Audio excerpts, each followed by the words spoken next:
Bonjour à tous, bienvenue dans votre émission Chronique d'experts diffusée sur BFM Business, l'émission qui met en lumière les entreprises qui font bouger les lignes. Et aujourd'hui, j'ai le plaisir de recevoir François Pernis, passionné d'informatique. Il a créé en 2008 Ordi Memo afin de venir en aide aux seniors qui connaissent bien des difficultés avec l'informatique et qui souhaitent rester connectés.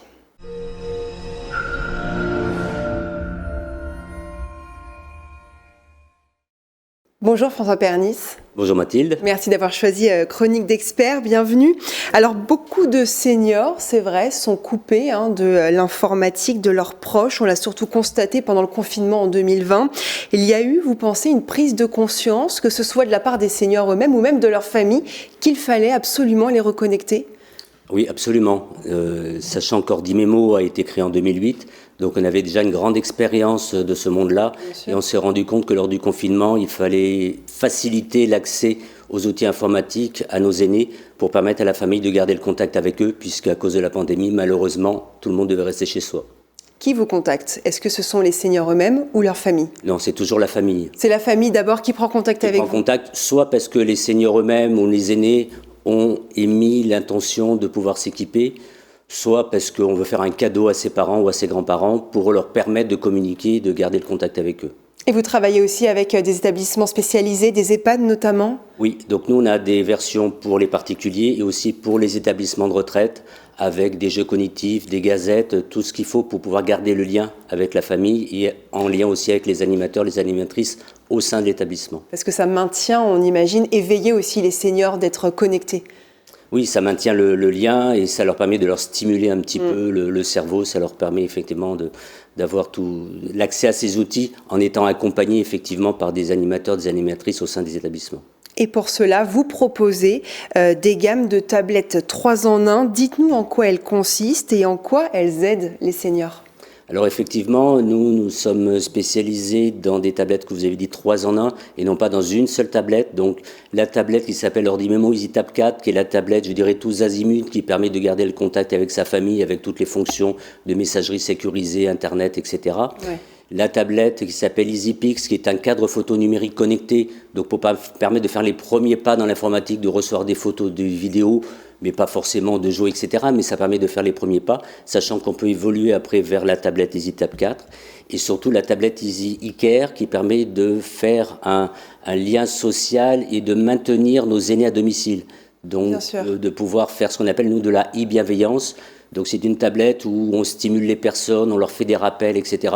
C'est pas une tablette pour jouer, pour aller sur Internet, puisque ça, il y a la tablette tous azimuts, mais ça permet d'évoluer d'une tablette complète vers une tablette beaucoup plus simplifiée, beaucoup plus connectée avec la famille. Quelles sont les demandes les plus fréquentes que vous avez ? C'est effectivement la santé, on imagine, et puis rester en contact avec les proches, peut-être la visio, aller sur des messageries instantanées, les vidéos, c'est ça qui est le plus demandé ? Ça, effectivement, depuis le confinement, c'est les vidéos, des produits, je ne vais pas les citer, mais il y a des produits du marché qui sont utilisés par les enfants, les petits-enfants, donc qui forcent un peu leurs parents, leurs grands-parents à les utiliser, et de pouvoir y accéder beaucoup plus facilement qu'une tablette classique qu'il faudra paramétrer, il faudra accéder à des petites icônes, c'est beaucoup plus compliqué pour eux. Nous, c'est un bouton, une fonction.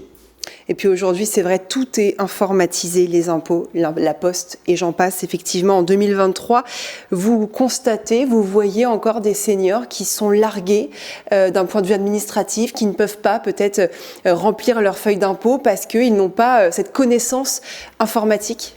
Alors effectivement, ils ne remplissent plus de feuilles d'impôt, on leur dit d'aller sur l'application, de valider. Alors maintenant, il y a aussi des validations automatiques, mais ils aiment bien quand même contrôler les sommes sur lesquelles ils vont être imposés. Il peut y avoir des erreurs, de toute façon. Il peut y avoir des erreurs, ils ont des compléments à faire, des choses comme ça. Ils ont besoin d'être accompagnés parce que pour nous, de la nouvelle génération, c'est simple, mais pour nos aînés, c'est quand même beaucoup plus compliqué.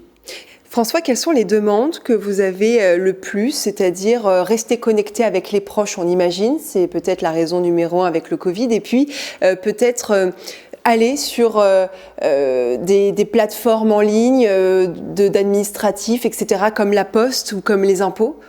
Quelle est la demande la plus récurrente que vous avez ? Alors, la demande la plus récurrente par des personnes seniors qui sont, je dirais, encore actives et dynamiques, c'est effectivement de pouvoir garder le lien avec la famille, de pouvoir faire des visios et aussi d'utiliser toutes les applications, comme vous dites, pour faire sa déclaration d'impôt, pour aller voir sa banque, parce que tout passe par le numérique aujourd'hui, quel que soit l'âge de la personne.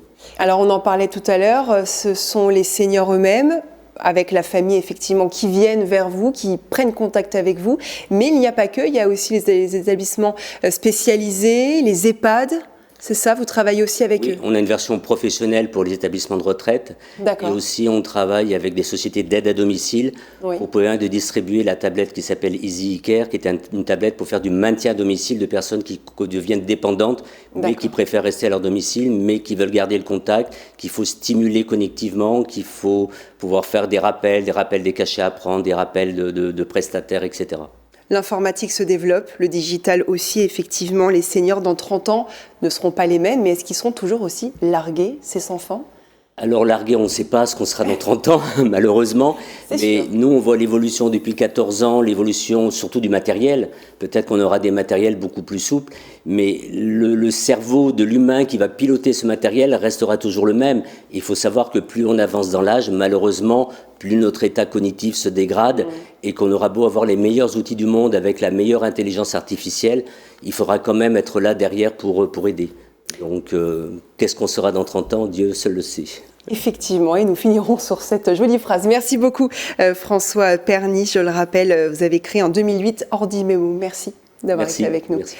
C'est la fin de cette émission, on se retrouve évidemment très vite pour une nouvelle chronique d'experts. À très vite.